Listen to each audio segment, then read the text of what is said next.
আজকে সকাল থেকে একটা নিউজ সোশ্যাল মিডিয়াতে ঘুরতেছে, তোফাজ্জল নামের একটা ব্যক্তি যিনি চুরি করছে এই সন্দেহ করে বিশ্ববিদ্যালয়ের মেধাবী স্টুডেন্টরা তারা।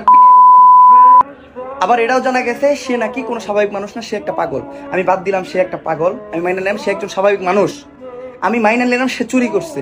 কিন্তু আপনারা তো মেধাবী, কোন মেধায় বলে এইভাবে একটা মানুষকে।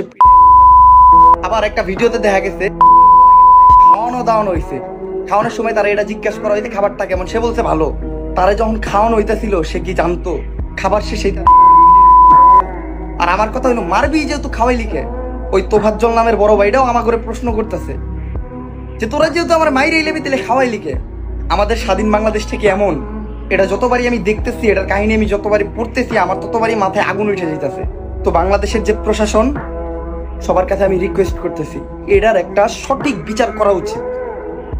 আমাদের মানুষ বানায় পাঠাইছে, কিন্তু আমরা মানুষ হইলাম কই?